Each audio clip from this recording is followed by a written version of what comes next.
Entertainment news today. It's such a dragon gay. Everything sucks and it's no good. That comes out of Hollywood. But there's one place you can go to get all your news and info, and maybe even have a laugh or two. You know it's true. Midnight's Edge after dark is life. We stand for nerds and geeks, we will survive. From Star Wars to Jurassic Park, it's Midnight's Edge after dark.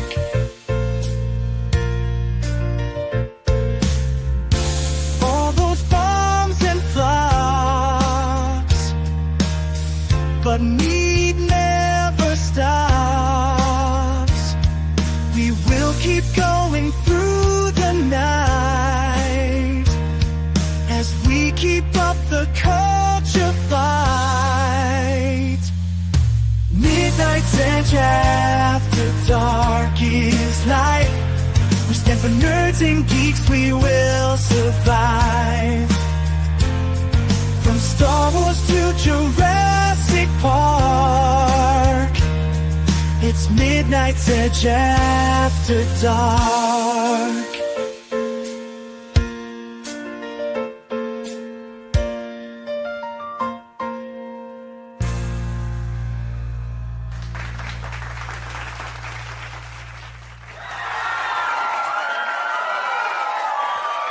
Greetings and welcome, everybody. It's time for Midnight's Edge After Dark, your favorite show on the internet, whether you like it or not. I'm Tom Connors. We have with us tonight R2, Professor that is, R2. How are you doing? Well, I'm doing all right. Been a couple of weeks since I've been able to make it in. Last week we were I took my kids to see Weird Al perform. So oh, nice. Yeah, that was a lot of fun. Well, we were in the rain for part of it since it was an outdoor venue, but it was all right. We still had a great time, and it's good to be back here. Excellent. We're glad to have you. And we also have Brian, a.k.a. that 70s rock fan. How you doing? I'm doing very well, sir. I haven't been in for a little while due to puppy duties. And speaking of that, I can see Sadie in the background. There you go. Look at that. She's hanging what out. A beauty. Speaking of Weird Al, got this for a buck at the thrift store the other day. Very nice. Yeah. Nice pickup. Nice pickup indeed. So yeah, he's yes. coming nearby me. I don't know if I can afford it. It's not cheap. I can't afford Not anything cheap. right now. I have a flat tire. I'm trying to figure out. Yeah, everything. Today has just been one of those days. It's just like. Have you tried pumping it up? Mm. Pump it, Tom. Pump it. Yeah, I'll go start blowing right now. That's how it works. Yeah, no. But welcome everybody. Hopefully you're having a great day. I see some regulars out there like Kalekioki and Snortapoopus and Tom H and D-Buds in the house saying Sadie. And that almost looks like Sadie. We got Soul Nightmare Stash is here. We got, let's see here, Brian with an I. That's a new one. Vorpal Bunny's Revenge is here. We also have FKHC 2005, Mecha J. Let's see, Cormoran. Ritasaurus is here. Penny's here. 16-bit Mascot's here. And Jason Webster's here as well. And so many more. Hit that like button. Share out the link. Let everybody know we're live. What's up? Is Ritasaurus in Jurassic Park Rebirth? Jurassic World Rebirth? Maybe a bit part. Ritasaurus? Background, maybe. You'll have to let us know, Ritasaurus. Yeah. Were you exploited? An extra. Yeah, were you exploited? We got Malachi D. Wildman, Many Dragon is here. So many regulars. Thanks for being here, guys. Speaking of regulars, we already got some super chats and member chats out there. We got Patrick Robinson sending in $4.99 to say, rest in peace, Michael Madsen. We lost a great one. Yeah, we're going to kick off the show actually talking about that today. Then we got Jeremiah Hembry. He says, why say nothing about when Jim Shooter dies, you're evil? I just heard about this. What was it, yesterday? It just heard about it. Yeah. So, yeah. And I think we mentioned it. I was on some streamer that mentioned it, but yeah, we'll talk about that too if you want, because yeah, it just happened. And then we got FKHC 2005 sending in $2, saying love clobbering time. Thank you for that. We appreciate that. Jason Webster says, now showing Scarlett Johansson and Mahershala Ali in Jurassic World stretch marks after Rebirth, only in cinemas. Yeah, some mixed reactions to this film. We're going to talk about that eventually as well. We got Soul Nightmare here who's sending in two and says, and it's going to get dumped on digital in a month. Maybe. I don't know what the deal is with that one. We'll find out. Because I think they did do that to Twisters. They got shoved out pretty early. But we'll see what happens there. But we're all caught up already with that. So let's talk a little bit about Jim Shooter first, I guess. For those who may not know who he is, Marvel man, and he died. Yes, was it yesterday? He passed away on the 30th. The 30th. Okay, let me get this. See, the New York Times just did a story an hour ago. Okay, so yeah, here I got 2 days ago. The story's been slow to get picked up, but yeah. Yeah. So let's bring this up here on screen. Yeah, so Jim Shooter, teenage comics writer who revolutionized Marvel as an editor-in-chief, dies at 73. He led Marvel from 78 to 87 and oversaw publishing of classic stories from Frank Miller on Daredevil and Chris Claremont and John Byrne on Uncanny X-Men. Yeah, so this was a big guy in the world of Marvel, of course, around during some of the biggest years with like the X-Men and all that. So Jim Shooter, the comics industry's titan, who went from teenage writing prodigy to seminal but divisive editor-in-chief for Marvel Comics in the 80s, has died after a battle with esophageal cancer. He was 73. His death was announced Monday on Facebook by editor and writer Mark Waid and confirmed to the Hollywood Reporter by his son Benjamin Shooter. Shooter came of age in an industry that was both stayed and stuck in traditions, yet unusually open in a way that a phone call from an editor to a kid can make a dream come true. He wrote stories that he sent into National Comics, as DC was known at the time, in the mid-60s, when he was in his early teens, prompting an out-of-the-blue phone call from legendary editor Mort Weisinger, who would buy the stories and put Shooter on the payroll. It was a boon for the youngster who could now help out his struggling blue-collar family, whose patriarch was a steelworker in Pennsylvania. Shooter aped Marvel Comics' writing style, bringing a measure of 60s cool to the more uptight comics that National put out. He created new members of the Legion of Superheroes, the group of costume teens created in the Eisner 1950s, adding Karate Kid and Feral Lad to the line while also birthing the villainous Fatal Five. He also created the Superman bad guy known as Parasite. Although he became a local celebrity, he left comics for several years before returning again to DC in the early 70s, and again penning Superman and Legion stories. Then Marvel editor Marv Wolfman plucked him to be an editorial assistant, and writing started in 76. 2 years later, thanks to a tumult in the comics industry, Shooter became editor-in-chief. He was only 26. Wow. Thus began a remarkable run that has little parallel in modern comics. Publishing. I can't talk today. So I said the other day that ends in Y.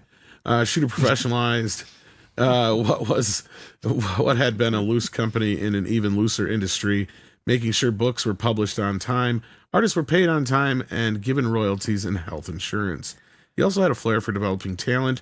Under his aegis, Marvel put out now classic stories from writer Chris Claremont and artist John Byrne on Uncanny X-Men, Frank Miller on Daredevil, Walt Simonson on Thor, among others.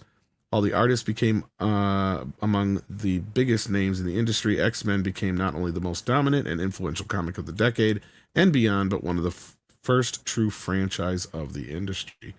With 84 Secret Wars, a 12-issue miniseries that Shooter, Mike Zeck, and John Betty drew, he instituted the concept of publishing crossover events, a company-wide initiative that saw the main story play out and influence many of the other titles coming out for months on end. Secret Wars was a massive publishing success and a toy bonanza.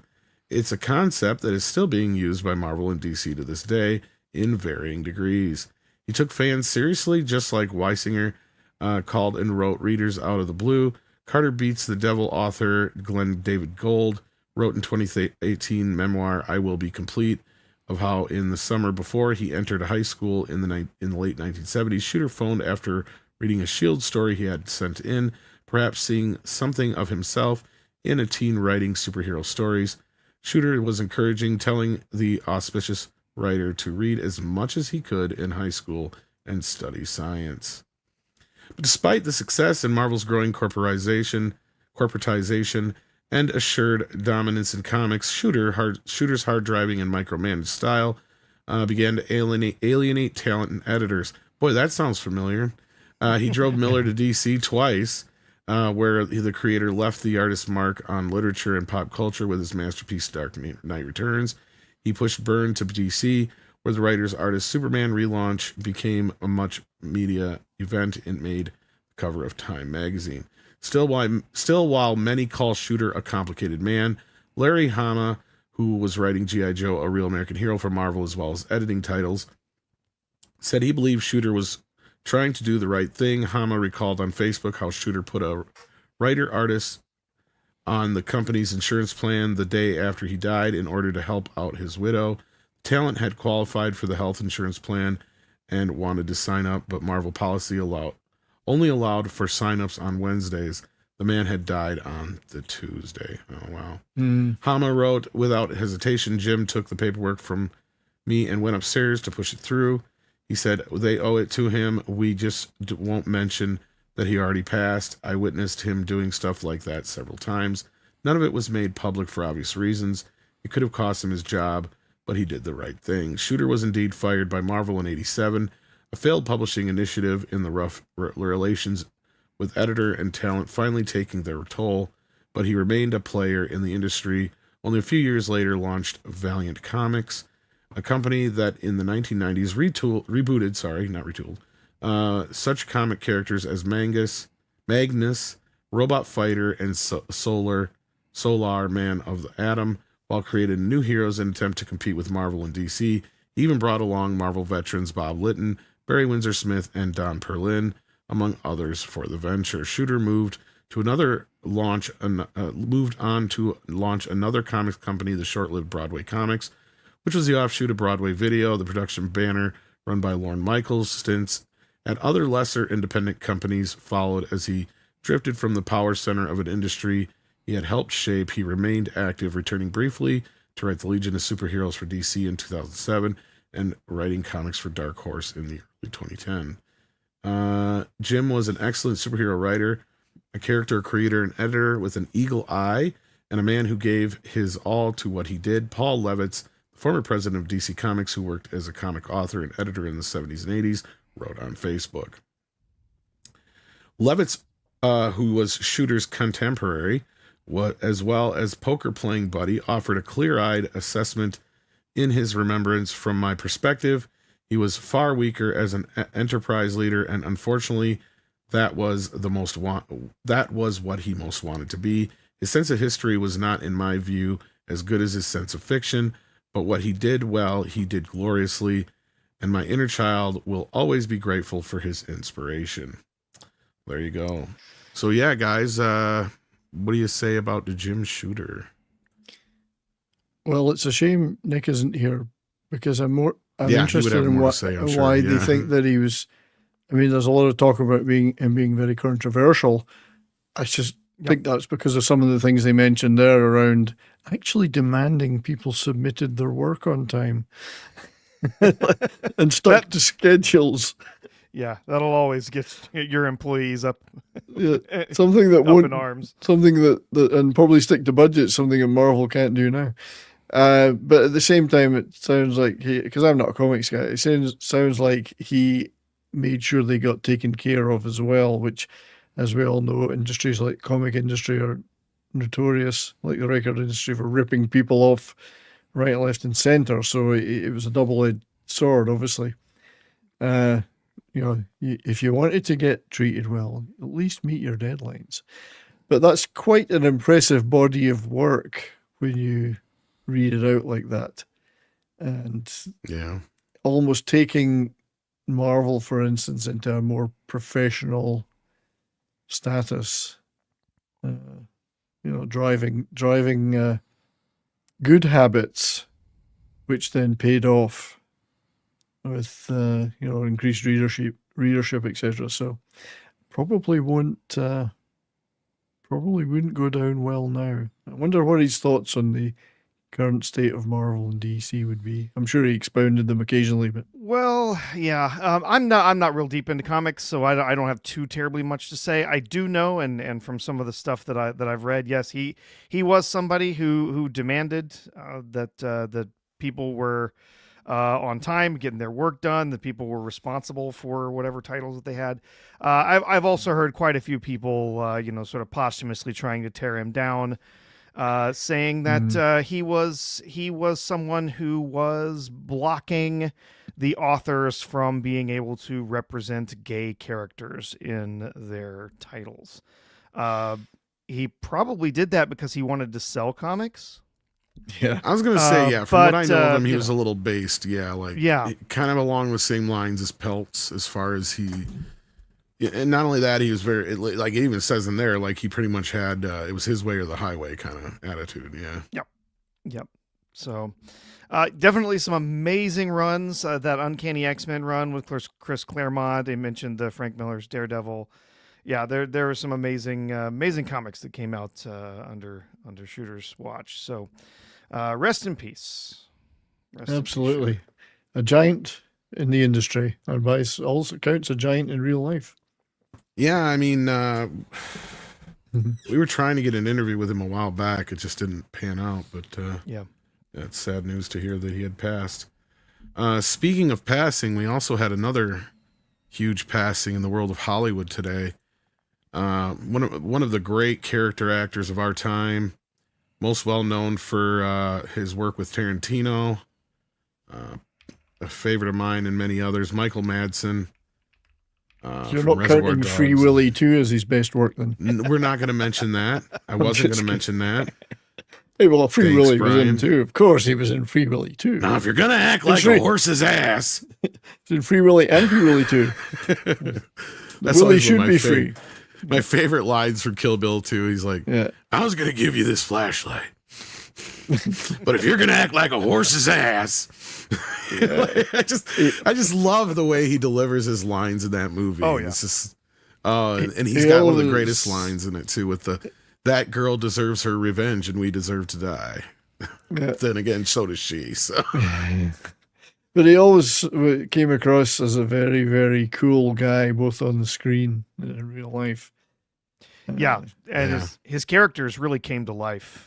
The like you were saying, just the character there in Kill Bill 2. Like it wasn't a particularly big character. no, not really. But just really gave there was a great impression of that character, and he put some life behind that character, and that's what I love, actors that bring their characters to life. They're not just there on the screen playing them, and they're not always necessarily, you don't always feel like they're playing themselves. They're really putting some character into it and making you, like, even in those small parts, like, hey, yeah, they're doing it, they're making it happen. Most people overlook in Kill Bill, he actually beats B.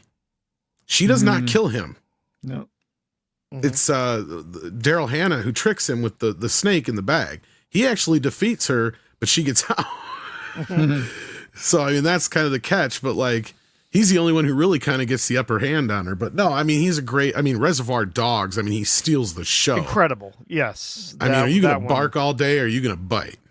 You know, and that whole bit with the of course, the cop, and I mean, and then to get beyond, of course, I should really read this because, I mean, I'm sure it's a wonderful I saw some great write-up, just comments. like the last one. But James Woods and Jennifer Tilly were full of praise for him today because of the getaway. And his sister, of course. Yeah.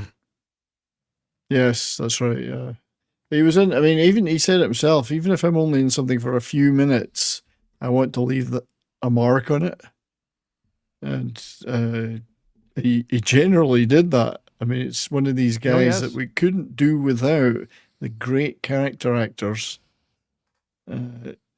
we tend to Davina remember. Duckworth said it really well here. I think Michael Madsen Yes, was better than many of the that's the films worst. he was in. Yeah, that's- Exactly. Excellent Like point. Die Another Day. Yes. And I don't know if maybe he just had, I know he had some issues. I don't know if he continued to have drug or alcohol related issues into later in life, but I know there was only some people who would really work with him anymore. And that's too bad because he did deserve to work a lot more, but yeah, I mean, I'm trying to think of the last thing I actually saw him in. of course, he's also been in Mulholland Falls, Species, Once Upon a Time in Mexico. Thelma and Louise was one of the things that really kind of boosted him up there on the map. Oh, Thelma and Louise, absolutely. Yeah. He is so good in that. He was also, I forgot he was in The Natural. That's right. Natural. Gosh, just a great body of work. War Games, of course. Kill Me Again. He Kill Me appeared in Again, dozens of low-budget films in addition to his work with Tarantino. That's kind of what I was getting at, yeah. So I'm sure you might have seen him in some straight-to-streaming stuff. Mulholland Falls, great movie. He always had very memorable parts. Donnie Brasco. Oh, yeah, he was great in that, too, yeah. It's tons of good stuff. Sometimes the it's most too memorable bad. part of the film would be him. Yeah. Yeah, and they don't, and I guess I just heard it was cardiac arrest, so there wasn't much else more yet. Yeah, on it, they're investigating, but right now they're saying they don't think that there was anything else involved. It was just doubtful. Knowing his lifestyle, I think Once Upon a Time in Hollywood might have been the last thing I recall seeing him in. That probably would have been his last really big thing. I can't think of anything else since then, but he may have been in declining health, of course. Yeah, but 67. That too. Not it an does old look guy. like he has a couple of projects that will be posthumous. So, Well, see that? Yes. Oh, that's right. He was also in the Getaway, the remake. The Getaway was a great remake. Yeah, that's Yeah. James Woods and Jennifer Tilly were quite vocal today. And of course, Sin City and The Doors. He voiced the voice. If you ever played the video game Dishonored, he did one of the main voices Sounds in that familiar. game. Dowd. He was like he was a central character in that video game. He was really good because We he got Black Nick. had a great voice. Hey, Black Nick. Hey, Dom, how's it going? It's going. I came right on time when I said I would. Hateful Eight, of course. He's great in Hateful Eight too. Yeah. But yes, rest in peace, Michael Madsen. I saw the news on my phone right before the movie started. I was like, Wyatt Earp. damn. Yeah. Insane, man. But absolutely fantastic. Absolutely, what a hell of a talent, man. Yeah, for real. Yeah. It's too bad. And a lot of love for him in the chat, of course. Hateful Eight, he was real great in, like we said here. I see people bringing up Stuck in the Middle. Yeah, I mean that performance in Reservoir Dogs. I mean, if that doesn't put someone on the map as an actor, I mean that was just incredible. Right. You can't take your eyes off him. So good. And also, that was also the introduction of Tarantino doing the, where he'll do the shot from inside the trunk. I believe that was the first time he did it was with Madsen. Yeah, I think so. He's like, I got a surprise for you guys outside.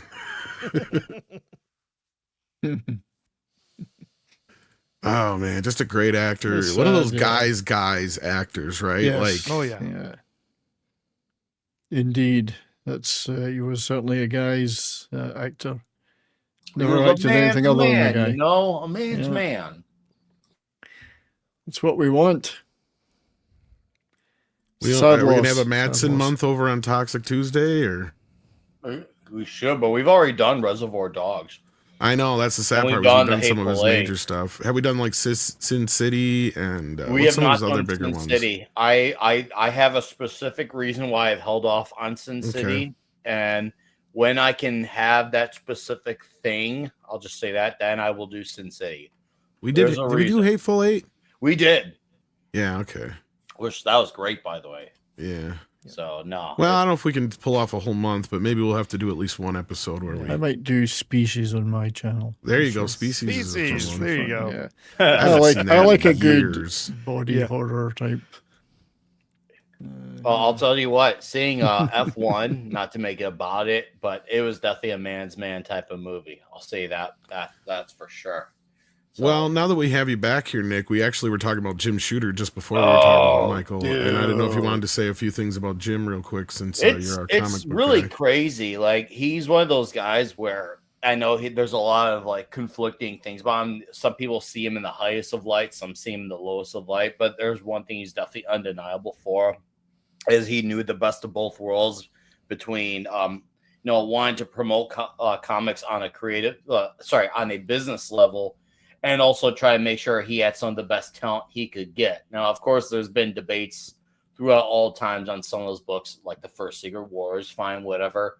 But if you put that aside, he's actually a pretty good writer too. That's a thing. He also had some good comics that he wrote. Like, he didn't have too many like extensive runs, but he definitely could write when he did. And he did a really killer Superman issue. I can't remember if it was like 200 or 206. I can't remember which one was, but he's had a lot of great comics that he's written. I know he did Exo Man of War as well for Valiant, which is something I've been getting more into recently, not because Shooter had passed on, but just because I've been getting into Exo Man of War.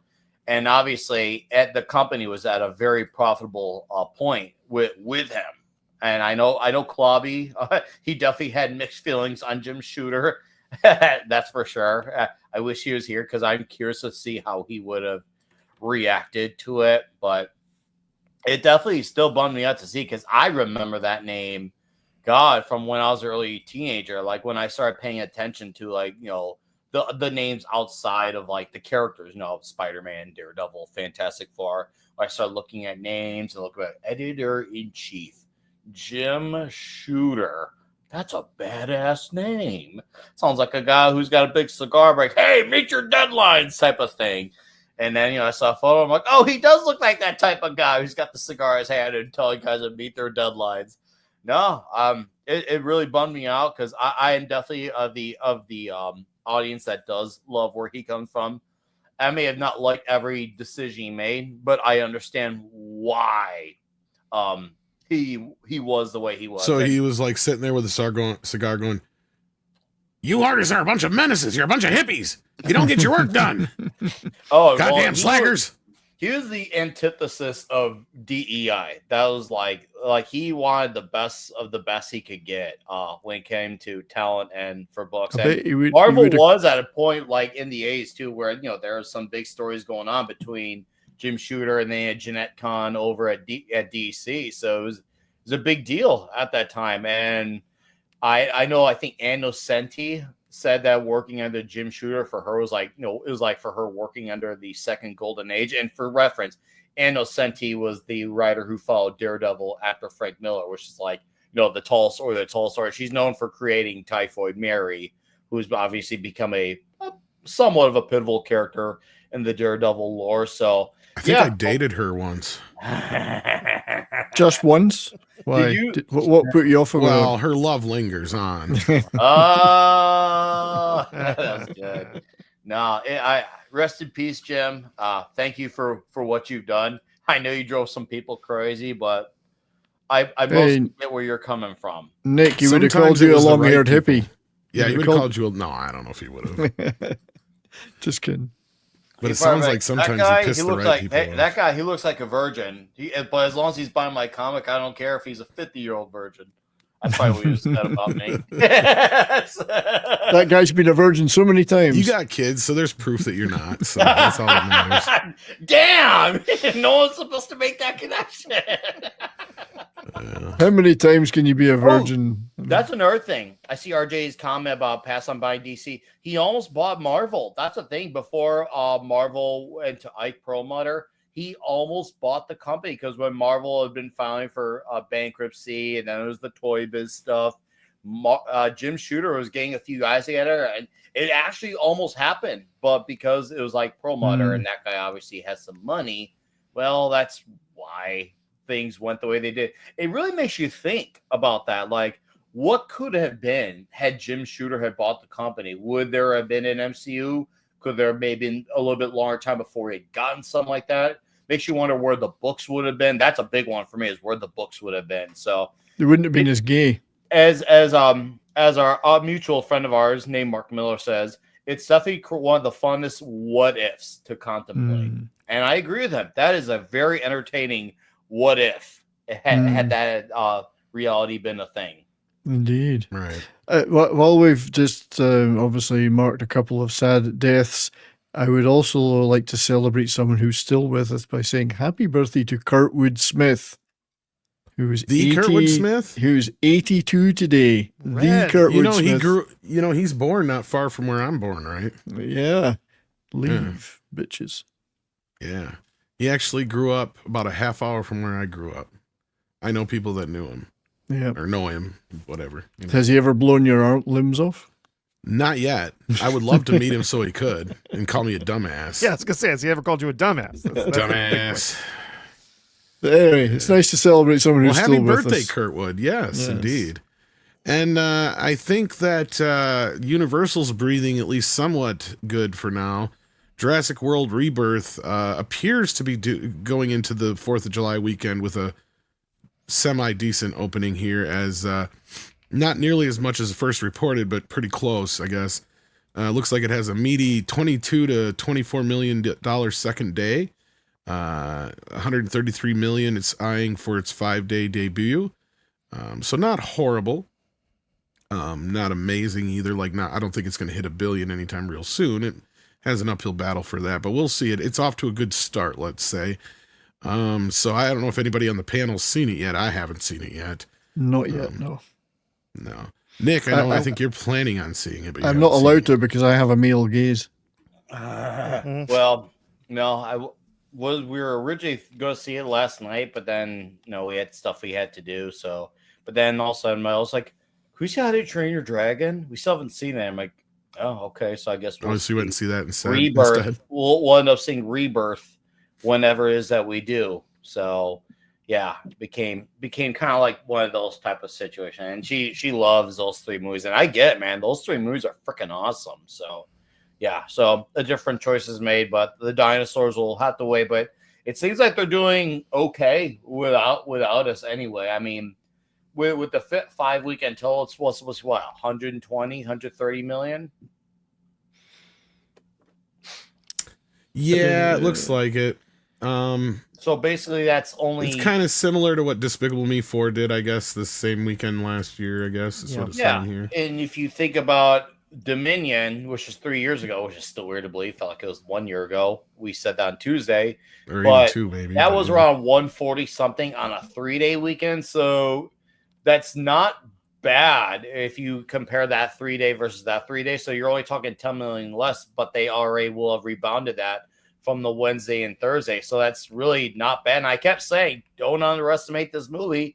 Don't underestimate this movie. And lo and behold, and for all I know, this movie might be trash. It might be the epitome of trash. It might make Dominion look like a masterpiece for all we know. But I kept saying, don't underestimate this movie, because there's always, even when I had seen F1 earlier with my oldest, I saw kids coming in and I saw dinosaur shirts. And yes, kids are getting those dinosaur buckets too. Their parents are buying them for them. Don't underestimate the kids with these movies and their parents, especially if you got an army of kids, bro. This movie is going to attract them, and parents will help them turn their brain off and see craziness for 2 hours. And you know what? Parents will settle with that if it keeps them entertained. Well, it's got one. Entertained. Yeah, it's got one full weekend before Superman opens to kind of get as much as it can, and I wouldn't expect it to have much of a second. No, weekend anyway. I think that's about all it's going to get here in the U.S. For Jurassic World Rebirth. If you've looked at the cinema score, obviously not the world's best predictor of success, especially when it comes to the international market, but this has the worst cinema score of any of the Jurassic World films. Really? It came in with a B, which is basically a fail when it comes to that's not very good. I know that sounds good, but for a cinema score, that's not very good. That means the audience did not get what they came for. They're not particularly happy with it. So I mean, the kids, as Nick's talking about kids getting interested in it, apparently it has got a lot of exposition. That's what culture was saying. I mean, some other people were saying they enjoyed it. I've seen some mixed reactions already in the chat. Again, this is one of those movies that's kind of critic proof. It matters more so if the kids want to see it. Is there cool dinosaurs in it? I wasn't so sure how well this is going to pan out with kind of the girl bossy nature of, Scarlett Johansson being up front. Although people will say that she's not so girl bossy in the film itself. Yeah. That doesn't necessarily mean anything because, I mean, even though Ballerina and Furiosa were supposedly good movies, people just avoided them for that reason. And even Megan this last weekend for here's the thing, Tom. No one's thinking about Scarlett Johansson with the kids. They're thinking about the dinosaurs. That's true. That's true. And I'm not saying it may have an effect. It may not have an effect overall. But at the end of the day, it also has to do with where there's no Chris Pratt. There's no Alan Grant. There's no Jeff Goldblum character. There's none of the other returning characters. Is Scarlett Johansson as a brand new character, as a whole new setup, is that going to be enough? Well, I mean, so far I'm semi wrong because, I mean, let's put it in perspective. What they're saying that Jurassic World is going to make in its 5-day total, they're already saying that Superman is going to make it its 3-day total on the low end. Okay, so just kind of put that into perspective here. That's where I'm saying is this a failure? Absolutely not. Absolutely not. But this is playing on par with probably the last one or two. I'd have to go back and look. I'd say it's good. It's coming in less. The 3-day total for Dominion a little less then. There you was go. 145. Now, was that 3-day or 5-day weekend? That was the 3-day weekend for Dominion. So there you go. So that's still a win in a way because it is, but it's still 10 million less. And you get that 10 million back on Wednesday or Thursday, that's not really much of a loss. No. Yeah, it looks like 5 days. Yeah, but it's showing diminishing. It's showing diminishing. And that's what I've been saying since the first Jurassic World movie, is it's had like this diminishing downward trend. Even though they've made $1 billion, eventually these movies are only going to start making 600, 700, 800. Like, look at the Mission Impossible movies as a great example. Making money though. Yeah. Those are technically still doing successful, but since they're costing so goddamn much, and don't tell me that these Jurassic films are cheap, because we all know they ain't cheap. Oh, we all know that. And they shot this one on film, is my understanding, on top of it all, so that added an extra layer to it all. Yeah. So, and I mean, I'm not going to take that away from them. Go for it. I mean, I'm sure that one of the people that was behind that was Frank Marshall. So, yeah, domestic performance for this is probably going to be less than what we saw for Dominion. But this will have that a good doesn't actually. I was going to say that's not actually the story. All of these movies, all of the Jurassic World films, have done huge box office overseas. Yes, literally, Dominion, Jurassic World Dominion did almost double. Well, I think they said this like 15 million of it's international. I think for this one, when I was reading and skimming through here, it looked like it was from China alone. So, I mean, that's not bad at all. That's huge numbers for so in this case, like the movie's going to do fine when it's all said and done. I don't know if it's going to hit the billion mark.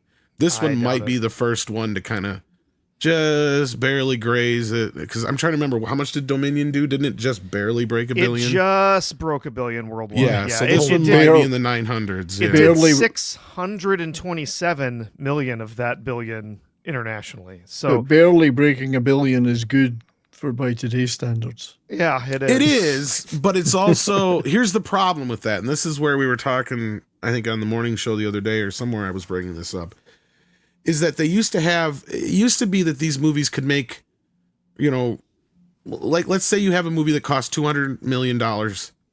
Nowadays, you almost have to just make close to $1 billion just to cover that between, advertising and everything after that, because you spend another 200 on advertising. So that's right. You're already 400 in right there.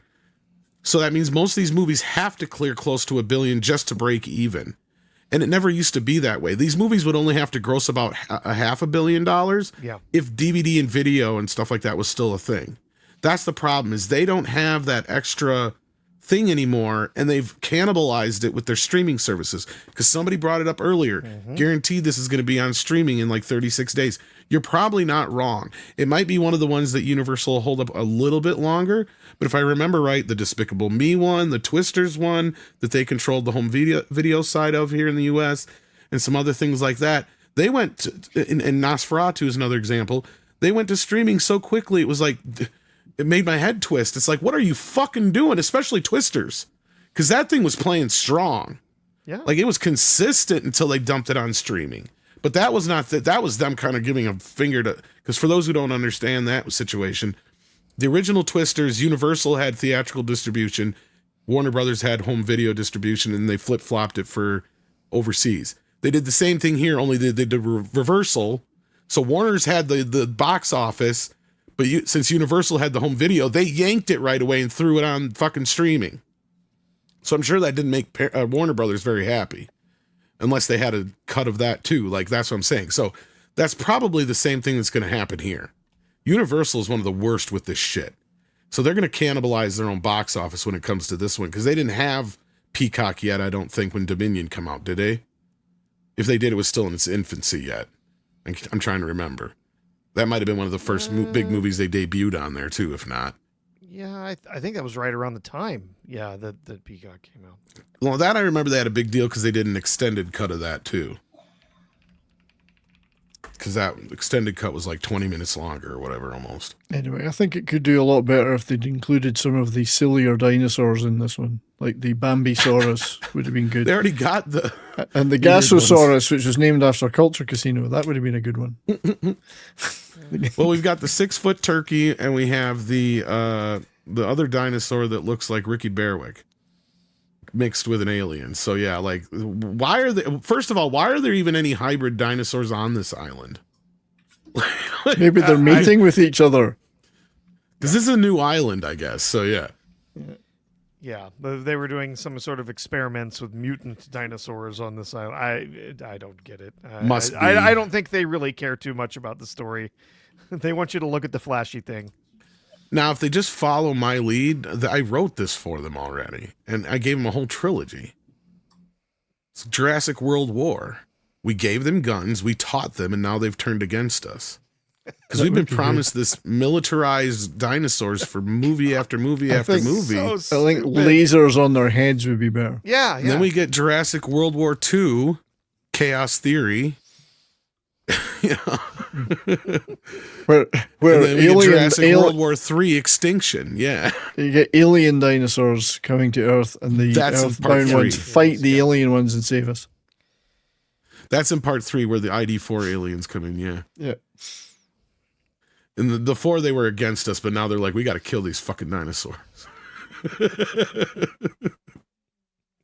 No, I'm kidding. The whole weaponizing dinosaurs thing is one of the stupidest storylines. I know. They've just used it over and over and over again. I know. Every time Just it's build dumb. a drone or a Every robot. time. And It's it a lot never easier. goes anywhere. No, it it's- never goes anywhere. We're gonna Like in the spend- last 3 movies, I think they brought it up. Yeah, we're going to spend millions to clone and raise and train this dinosaur that can be taken out by a single 50 caliber round. Well, not It's just over. that. Like basically Jurassic World, the first one, pretty much explains to you why this wouldn't work. That's probably the only time it really kind of contains it well enough. It did, yeah. Even though I do give that a lot of shit because of the Vincent D'Onofrio character is just kind of like there. But it does eventually, I rewatched it again today of all days. Because I'm still thinking about going to see this movie. I don't know yet. I don't have any money. So if somebody wants to actually send me the money to go see it, ask me for my PayPal, go ahead. But I don't really have like I'm not really like dying to go see it. I can wait for it to come on streaming or video, right? But like I'm watching this and I'm like, oh yeah, that's right. They use the raptors to go after the Indominus Rex, but then it doesn't fucking matter because they all get first of all, they work with the Indominus Rex and then they all go after the people anyway. And just, as usual, Chris Pratt or whoever the scientist is in the movie, they always get proved right anyway. Just like that's one of the biggest problems with a lot of these movies is they usually have an antagonist who really doesn't do anything. Except for like just make shit worse. The Borosaurus. Or just drag out time. Borosaurus. See, and that's the thing that a lot of people are saying with this one is that it is kind of boring with a lot of it. It does have some cool moments, but I mean, if they're trying to take it back to the original, it's like the original movie is very quaint compared to the last few movies. There's so much dinosaur shit going on wall to wall in the last 3 movies compared to the first 3. That's why they're so different. But I mean, they're very different kinds of stories in that respect. Outside of the first Jurassic World is pretty much just a retelling of the first movie, only you do get the chase bit at the end when they're trying to capture the Indominus Rex, but Anyway, that being said, I don't know. I don't know if any of you guys plan on seeing it this weekend. I know some people kind of want to see it, but that's the thing is I don't get the buzz out of this. Well, that that's the thing. We yeah. don't, but a lot of the casual audiences do. A lot of people in our sphere don't and haven't for some time. Maybe can make an argument that the fourth movie had some buzz, and maybe yes, there could say there's a small decline in the American audience, and we have to emphasize it's a small audience, but the overseas makes up for it so much that they're still got to keep making them regardless of it's seen as it's seen as a reliable property. People will go. They might not anticipate it with eagerness, but they'll go, "Oh, that new Jurassic World movie's on. Let's go see that because that'll be They're okay." a lot like the Fast and the Furious. movies. It'll be okay. It's a safe choice for everybody in the family. You know. A lot of parents like safe, especially with what we have had in the last, let's just say 5, 6, 7 years, where there's been a vast amount of not only bad movies, but movies bogged down in a message. Nowadays, people are just looking for a getaway of any kind, and a lot of people are simply taking what they can get for better and or worse.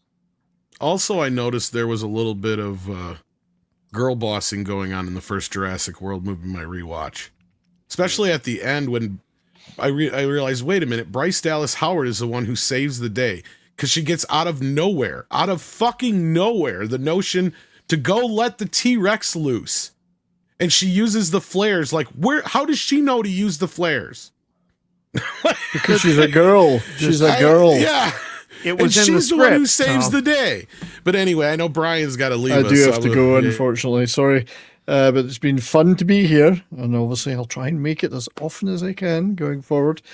Hope you all have a great night. I did release a video today, which is my thoughts on season 3 of Squid Game, and I'll probably be doing a physical media stream tomorrow, sometime in the afternoon, because I got a ton of thrift store stuff this week. So. Let me know. I might be able to make it. Well, I will, my friend. I will. I got that Weird Al show complete series, for instance. Oh yeah. Tons of stuff like that. So, have a great night, everybody. See you all again soon. Bye. Bye-bye. See ya.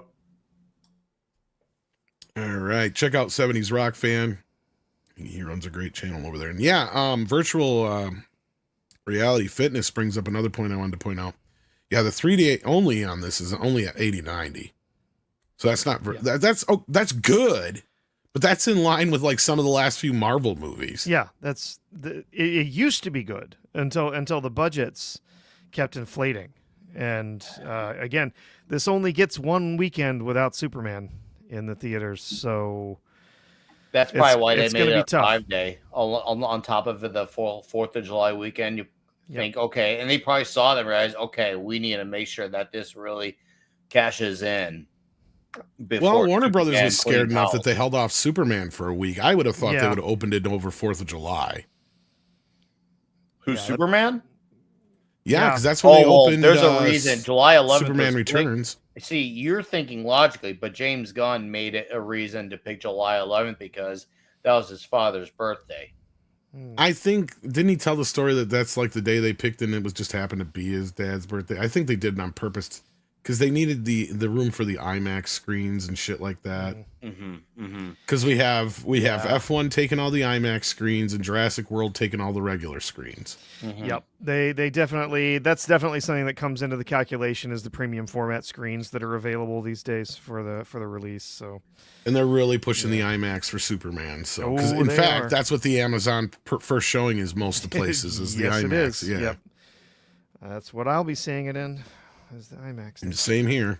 I hope. I really want Superman to soar. That's for sure. I really want it to be good. So I hope it is. If it somehow isn't, at least F1 was simply awesome. So I can absolutely. So yeah, give us your quick review of that since you just got back from it. I know we've heard a few people talk about it already. I absolutely loved it. I took my oldest Aria with me to it, and I said, "Hey, I know this doesn't seem like your kind of movie, but if you come with, I'll buy some whatever delicious treats you want."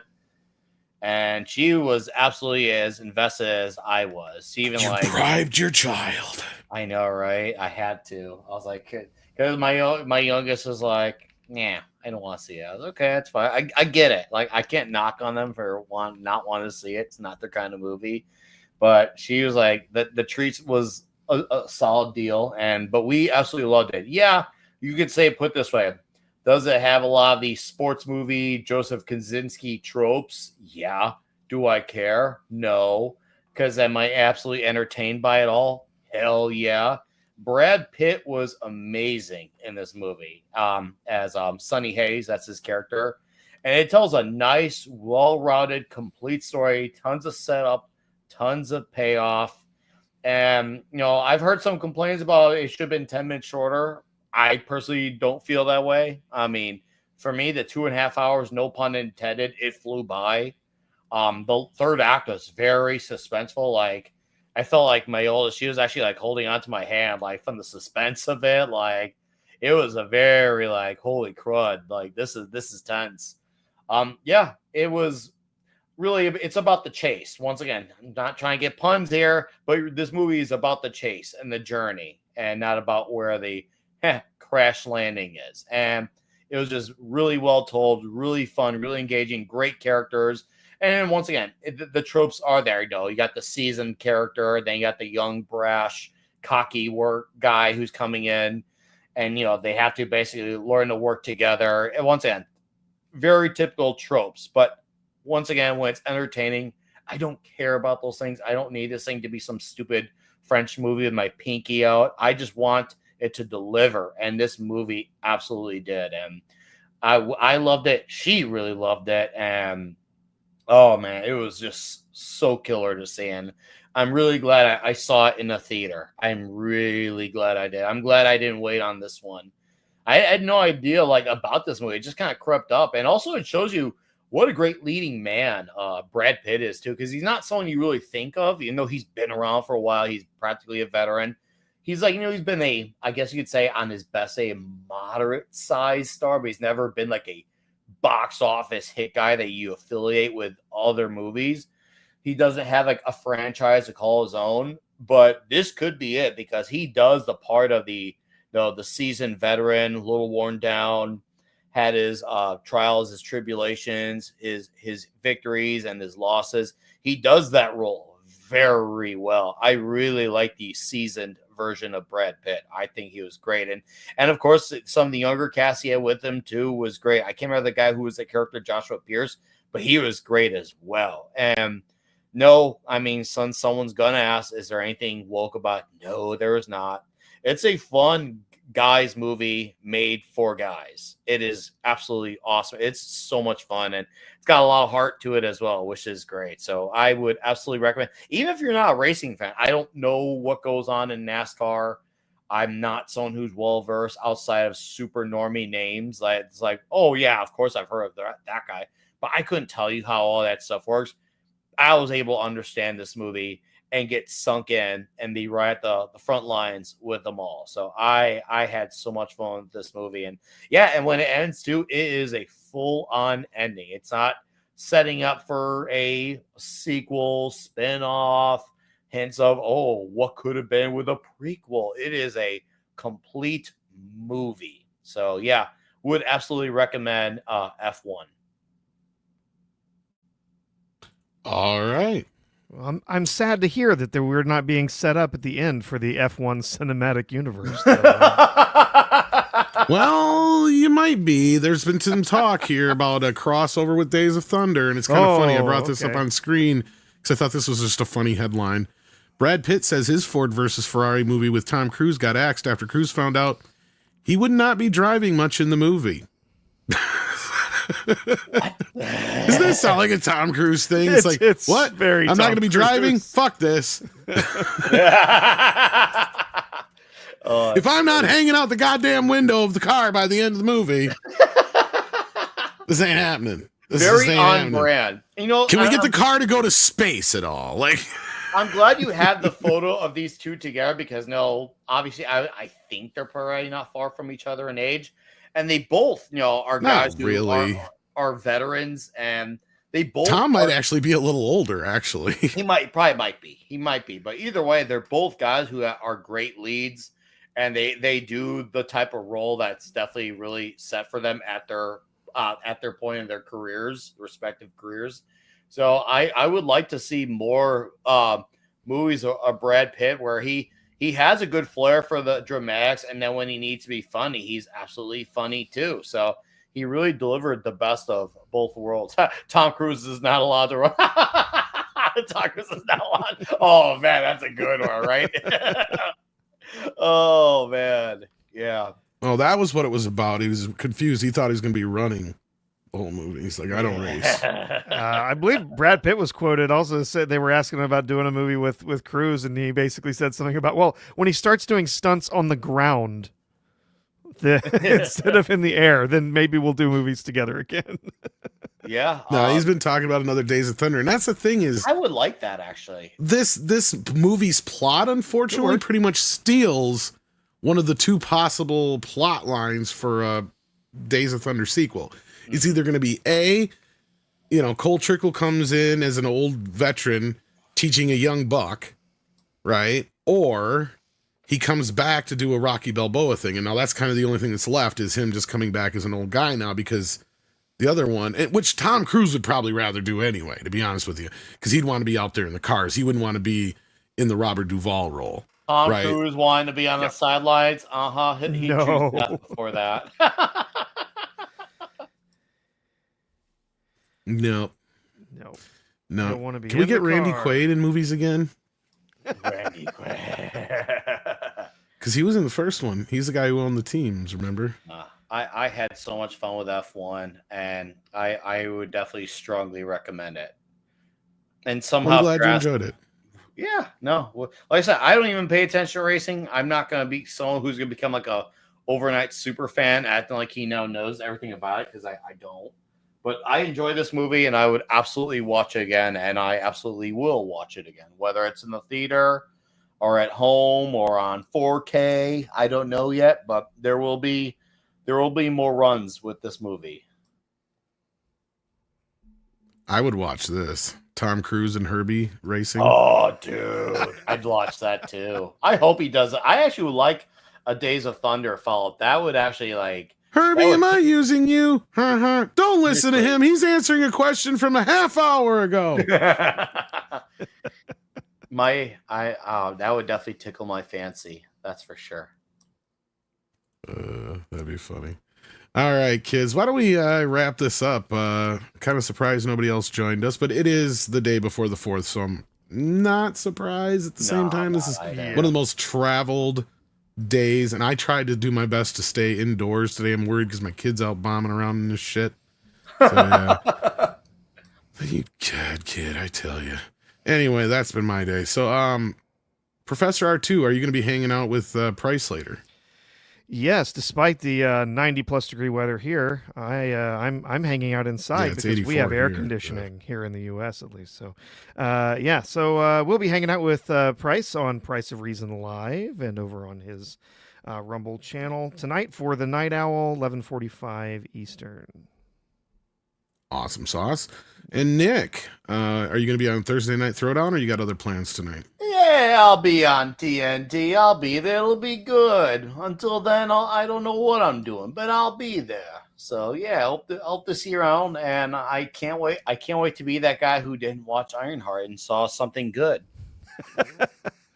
Oh, that's right. You did watch Ironheart, though, didn't you, Professor? I did. Yes, I did. What'd you think? It was really the best villain origin story we've gotten from Marvel so far. I guess that's one way of putting it. Yeah. Since it's the only one we got, I suppose that would be the best. Oh yeah, it was an absolute disaster. It's not Wanda, you mean? Oh my God, no, it was so bad. And of course, hey, it's Disney, so we got to have witches in there somewhere, and and magic. Go figure. And then a supposed hero character who makes a deal with the devil at the end. So fantastic.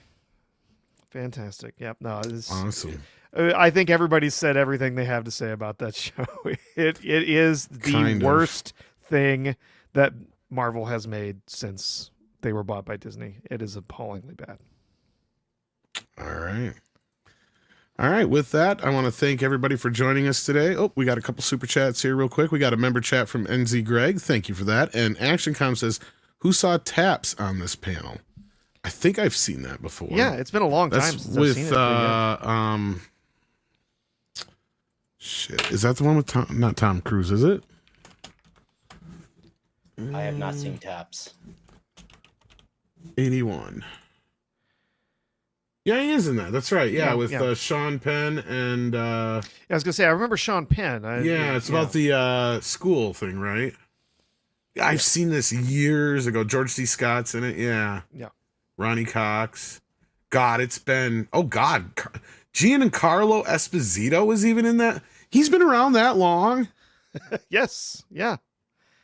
He's Wow. actually been around Hollywood for a long time. He just really didn't. It really didn't take off until after he had been.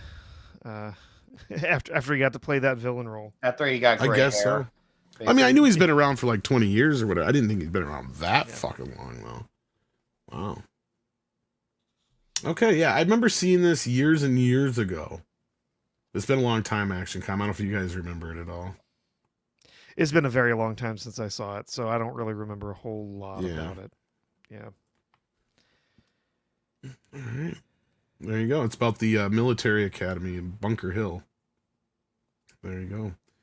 It is available for rent, it looks like. I don't know if it's available anywhere for free, but it looks like it is on streaming at least. I don't know about video. I would have to look. But thank you for that, ActionCom. And then Kalekioki says, best Independence Day movies to watch. Well, Jaws, Independence Day. I mean, when I think of this holiday, I think of some of the bigger movies that have come out on this day, like Godzilla was. Well, no, actually, that was more May, but it did hit the drive-ins in July, though. What else did? Oh, of course, Men in Black. I mean, anything American, Team America. Yeah. The Patriot. Top with Gun is Mel always Gibson. one. Top Gun. That was a great Days of July, Thunder. 4th of July. Anything that's like Americana to it. Yeah. I mean, since we just lost Michael Madsen, The Natural. Independence Day. Come on. Well, that's what I brought up one. Yeah. Yeah. Independence Day. Not the second one, but the first one. Patriot as well. Yeah, I Mel brought that one up too. Gibson, yeah.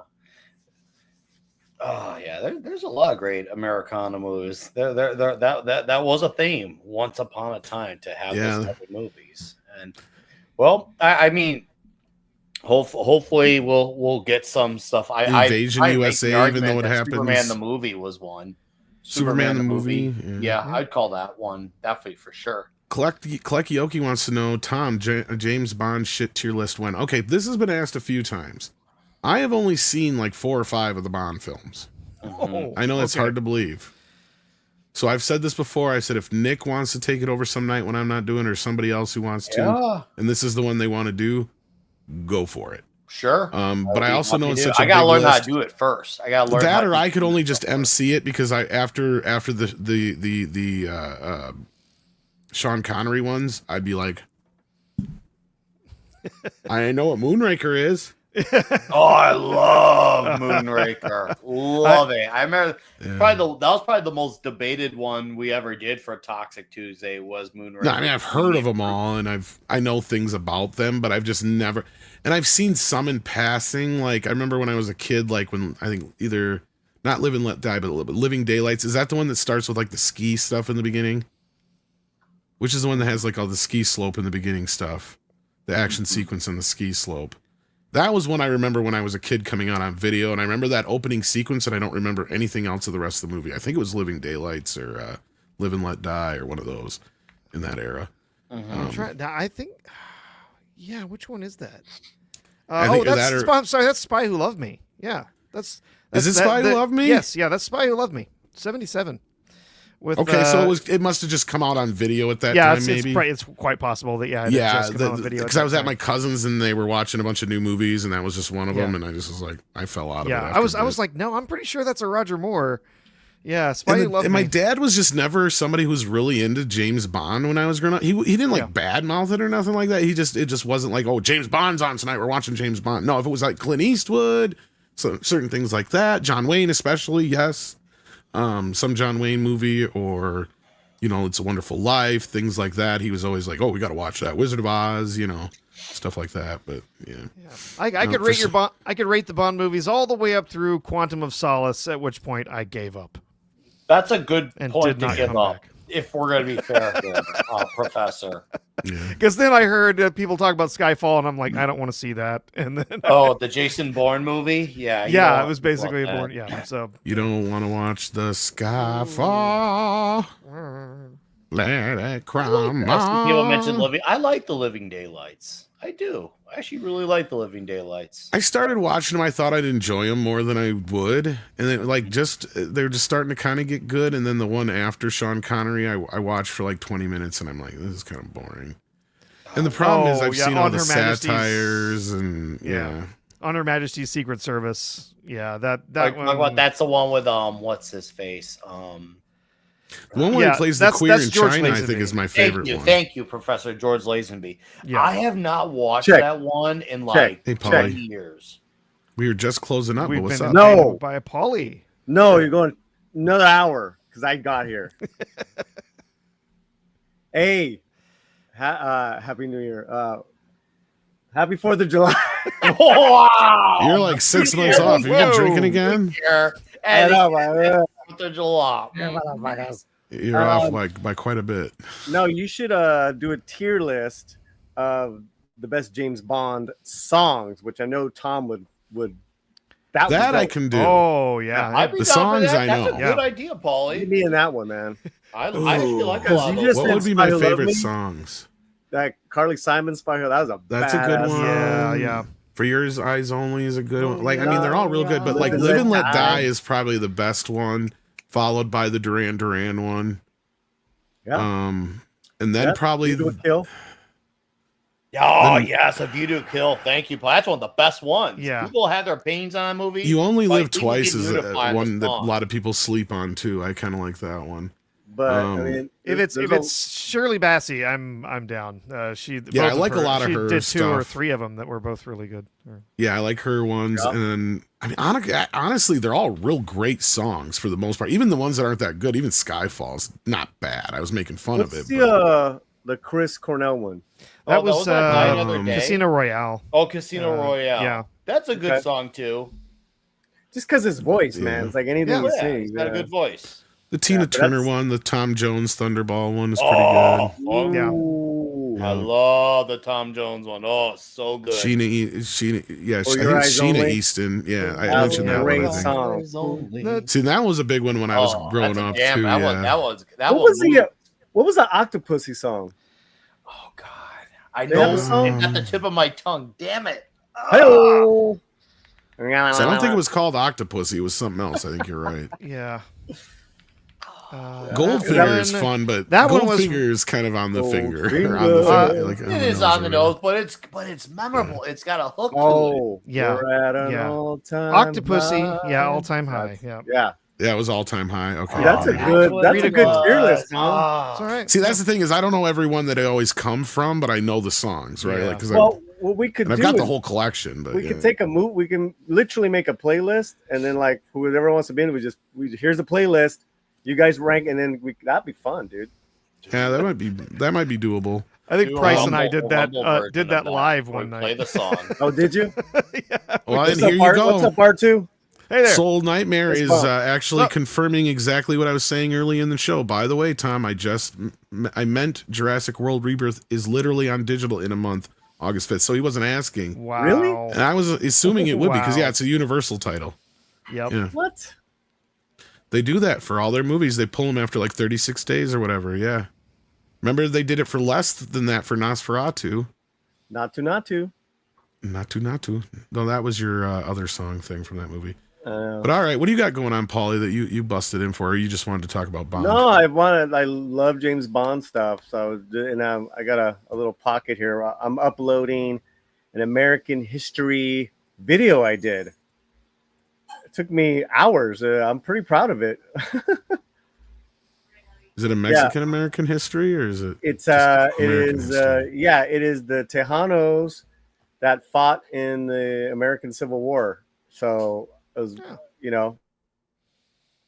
There you go. You muted yourself. so yeah, I'm uploading that for 4th of July so people can check it out tomorrow morning. And then here you go. Fat Roller says Sinners will be on Max tomorrow. So they just killed that box office right there. Yeah. Well, it was already dying. Yeah, that's been it was up for dying several off, months but now. It's been what? it still was 3 doing fairly months? well. Yeah, but if you look at its numbers now, where it's at the box office, it's at Yeah, where it's like- it might make 3 or 4 more million domestically more. It's gonna be fine. Yeah, It's done its time, and it had legs, like mad legs. So that's undeniable. Yeah. No, I think Jason Webster points out that Dalton's Bond was closest to Ian Fleming's character. That's very plausible. Yeah, those are great movies, man. Especially License to Kill. I got to get back into them. I couldn't even They're afford the living 4K dead box set. I've been so broke lately. It's not even funny. But give it to Cavill, man. Don't give it to like a weenie. I hope so. I hope Yeah. it's Cavill. Why With did- But the Amazon in latest charge one, you know what the now- latest one is? The only one I'm hearing? Tom fucking Holland. Oh, God. Right? No. I like Tom Holland, but no, do not. Well, they want a young Come on. Bond, obviously. Yeah. Klekioki says maybe do music from tier list for Bond so Tom is there. Well, that's what Paulie just brought up. Maybe you're behind in the chat, Klekioki, but you two are on the same wavelength there. See? Yeah. There you go. Yeah. That's a good There way you to. So, was it Jurassic World 30 million yesterday, huh? Did What you do see think of that yet? Tom? Oh, I remember I saw it last week. Oh, that's right. We analyzed it a little bit. We pointed out some of the holes in this. I mean, it's good for the movie, but like we were saying that we don't think it's going to do nearly as good as the last one when it's all said and done. But yeah, so what did you think of it? You saw it last week, yeah. Oh man, it's it's such a guilty pleasure. I had a good time. But Is it better than the last ones? Did you have more fun than the last few? Yes, but that like Rosa gave it a 3 out of 10. Culture Casino hated it. Yeah, it's all over the place. It is all over the place. But what I said is the families are gonna love this damn movie, and it's got a pocket of what 10 days till Superman. Kind of, because there's the early preview showing on Tuesday night or whatever it is, or Wednesday, whatever night it is that I'm Tuesday. Oh, I think it is, Tuesday. that I'm Yeah, going it'll be to on and a bunch of Tuesday. us are. It's got a long weekend, bro. It's got Yeah, and then it Thursday starts was now. when Superman. Yeah, and then when Superman drops on the 8th, I think it's pretty much all she wrote for Jurassic World. Yeah, Ooh, I We'll can't see. wait. It'll do better internationally than Superman will. So it'll True. see. we'll have to wait and And- see. Yeah, And the merch is strong with this one. The merch is strong. why everybody wants the Ricky Bearwick dinosaur? I guess. I Everyone's told got the- Tom this at the beginning of the stream earlier, Paulie. I said while I was at the theater seeing F1, saw a lot of young kids coming in, and they wanted those dinosaur popcorn buckets, and the parents were buying them like crazy. Bro. I do want not the T-Rex underestimate one. The kids wanting their dinosaur merch. They can make the new self-aware jokes about how no one cares about dinosaurs, but yet all these kids still care about them and they're moving. I may not care about the movie, but there's clearly a market for it, and they are responding and they're giving the dollars. Everyone that I saw, well, not everyone, a lot of people that I saw in our Screen Unseen last week, they're all wearing their OG JP t-shirts, bro. Nice. Oh, I know there's a That's fan cool. base for It's a it. great logo, that JP logo. And I want very that iconic T-Rex logo. bucket, but I'm like in no hurry to see the movie though. But Nah, ActionCom says next tier, the rejected Bond songs like Johnny Cash's Thunderball. Oh, no, now you're talking like way inside baseball for me. yeah, that's Like this is what I don't even. Yeah, I mean that might be a good discussion sometime. or just But put you it in need there. somebody. Yeah, you need somebody who's like an expert on this stuff too. Yeah. But But all right, so we got a so okay for most people from Paulie for Jurassic World. Nick, of course, F1. loved F1. You loved F1. Everybody seems to love F1. That seems to be the one that's going to be the guaranteed one to take your mom and pop to this weekend, probably. what else is Other out? than that, The re-release of This Is Spinal Tap is out this weekend. I was going to go see that, but I'm fucking broke. Yeah. So yeah, I wanted to because there's going to be a preview for Spinal Tap 2 with it. So yeah, but You see Yeah. Superman? Didn't you yes, get money? I am. Oh, Flash, man, you didn't have to do Whoa! that. I won't get it right away, but thank you, Flash. I appreciate it. Oh, oh no! Huge. Oh no! It's Yellow Flash. Yeah, yeah. And then since I talked to you, Flash, I got a flat tire on top of it all. That's been my fun afternoon. So yeah. Trying to get another but- $100 out of you. No, no.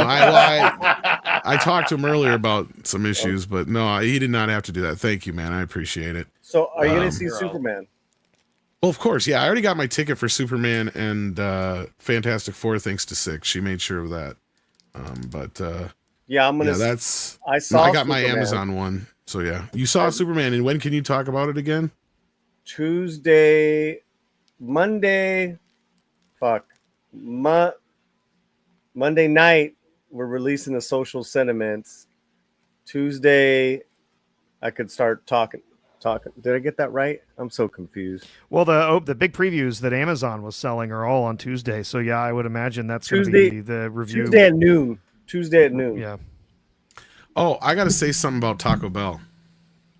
Oh. Because Darcipio always comes in and gives me shit about Taco Bell, which I don't really eat nearly as much as he pretends. But Yeah, you shouldn't be eating it at all. they knocked down the Taco Bell in my town, so I just need Good. a moment of silence. That's actually a blessing. I'm gonna say that. Yes. I said a moment of silence. Jesus Christ, I can't even get a moment of silence for a chalupa.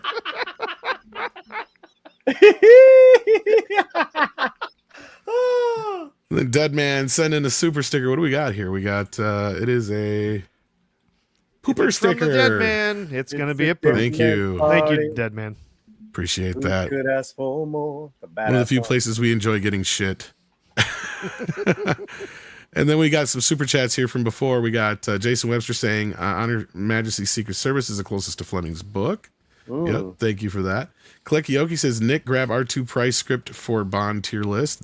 There you go. Dude, I would love to do that show with these And guys. we got this one already. I'm a big and Bond then- guy, so that'd be perfect. And then Jason Webster, I think we got this one too before. Dalton's Bond closest to Ian Fleming's character. And then we got this one and got that one. I think we all caught There's up a now. Thanks new again one. to Yellow And Flash. then one more from the Dead Man. Okay, we didn't get this one yet. Nikki D sends in 5 and says, what are your thoughts on Jerry Bruckheimer's comments on a potential Crimson Tide Yes. sequel? Did you guys hear this today? And he thinks Denzel would be interested. I'm sure he would. Anything Bruckheimer right now. Dude, Oh, right? he's- Jerry Bruckheimer movies, I think people are now seeing better how great a lot of the movies actually were. And he was getting flack for a bit. I'm like, bro, you don't get it. That guy has Well- his finger on the pulse when it comes to a lot of these movies. Oh, He understands the problem what is- audiences want, and he caters to that. The problem is he lost Don Simpson. Yeah. So you know how okay. I always say that you need cocaine and capitalism in Hollywood Yeah, again? Of course. I don't Michael disagree. Bay, or I mean not Michael Bay, Jerry Bruckheimer was the capitalism. Mhm. Don Simpson was the cocaine. That was the problem. We need those two, and then you get shit like Flashdance, Top Gun, Beverly Hills Cop every fucking year. Like that's what those guys were doing, just knocking movies out the goddamn park. Like your 80s, almost all your 80s favorite films that weren't Spielberg related were probably Don Simpson Bruckheimer productions. Like, just go look. Like, chances are they were. Crimson Tide, of course, once you get to the 90s, you got The Rock, you got Crimson Tide, you got all those great films. And The Rock, which I think was the last one Don Simpson sadly got to work on. Poor guy burnt out too fast, man. He just coked it out too fast, man. But you know, Bruckheimer did F1, right? Yes, and that's where I know like a lot of the talk with Days of Thunder, because they also did Days of Thunder. Yes. So yeah, well, they also put Tony Scott on the map, right? Like, of course, Ridley was already on the map, but they were the ones who brought Tony Scott in for Top Gun, Beverly Hills Cop 2, and You yeah, gotta and see then the rest is history. F1, man. I agree. I You want to. gotta I should see see it on the F1. big screen. I am broke, I was guys. just Like, calling him for 20 and I minutes appreciate earlier all the why support he you guys are giving me out there. I just won't see this for like a month. So, Well, I'll spot you. I'm gonna send you some. I'll No, super you don't chat need to Tom do that. right Pay me now back just to later. get him to see it. Just pay me back I'll later. leave my but example. anyhow, Bro, yeah, you I gotta think go this see it on a is fucking IMAX. this is a good idea. This is a good idea. I don't see why this is a bad idea, especially since you'll have basically Denzel now in kind of the older position. Ooh, that's interesting. Yeah. Yeah, I mean that movie never gets old. It's but I'm back to. the only thing you're missing though is obviously Gene Hackman, but he'd be way too old even if he was still alive. Yeah. To be in it. But like you said, Homie would be the Hackman role. Pretty much, you kind of put him now in that place, and then kind of come up with something around that. And then SFX 314 Sabretooth Raptor sends it to and says, "Happy for all. Here's to Clobberin versus Logarine. Clobberine versus Logarine. So now we get a Clobberine on top of it all. What's next? Listerine, Logarine, Listerine, Clobberine. Why not? It's clobberine time. Dead Man says, "Here's to the tire fund." Well, thank you, Dead Man. I appreciate it. Nice. Yeah, I'd probably have to get a set, but yeah, I'll get it worked out. And then Nick,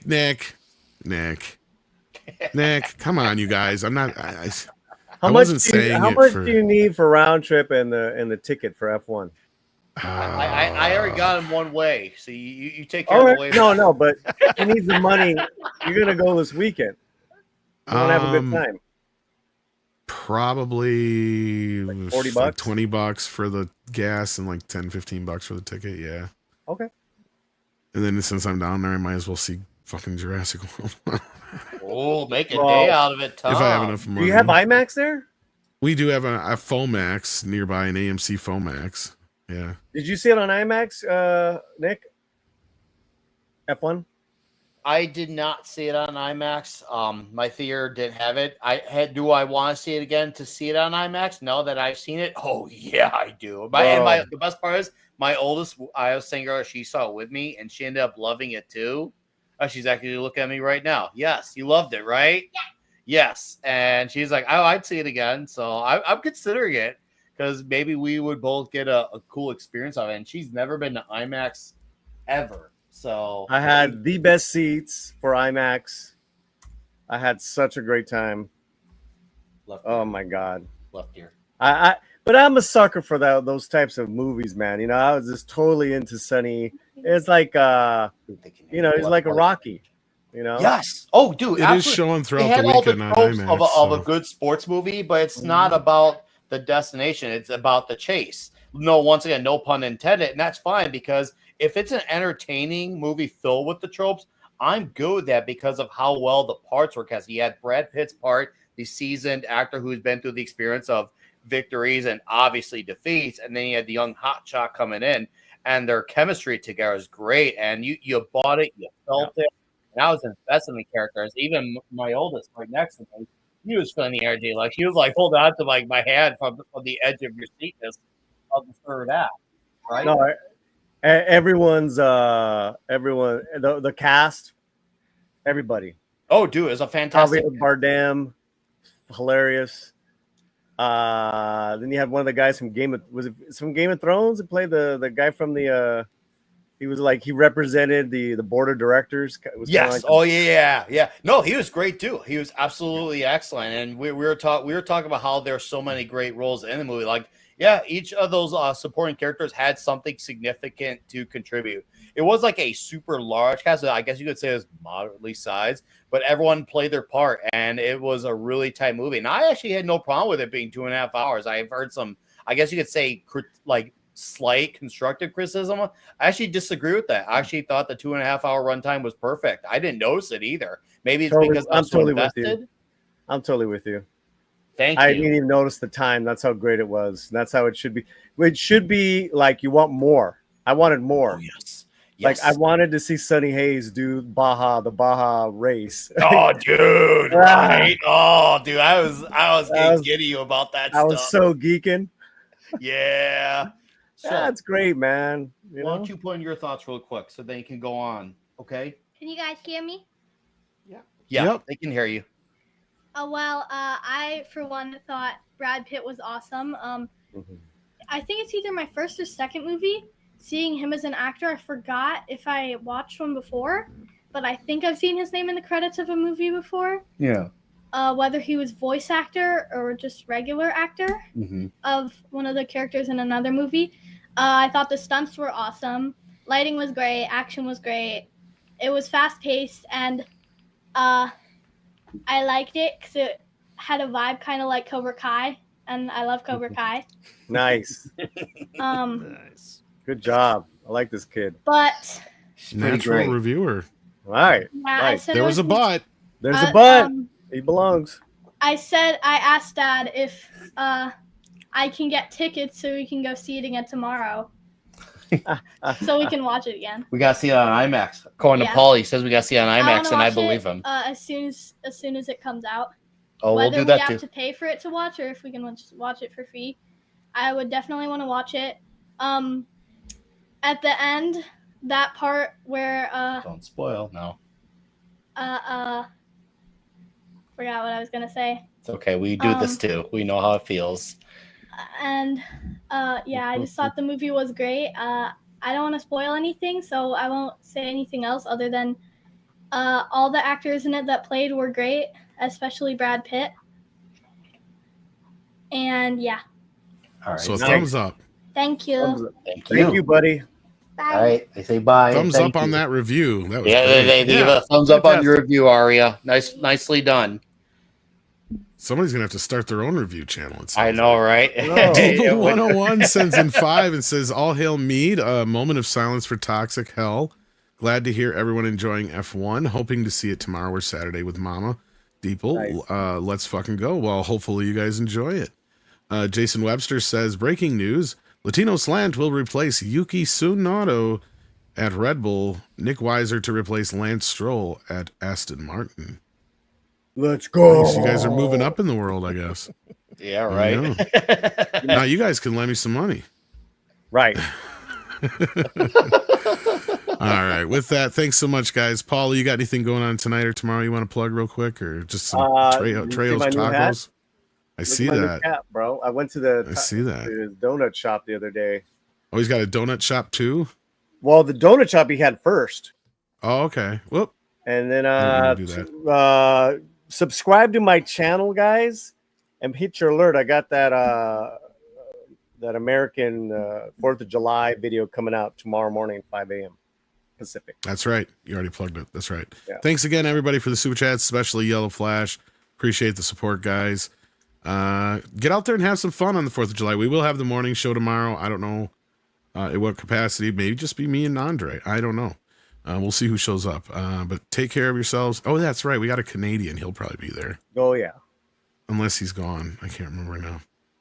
I can't remember whenever he tells us stuff, because then I got to pay attention to what he says. But with that, take care of yourselves and each other, and we'll see you.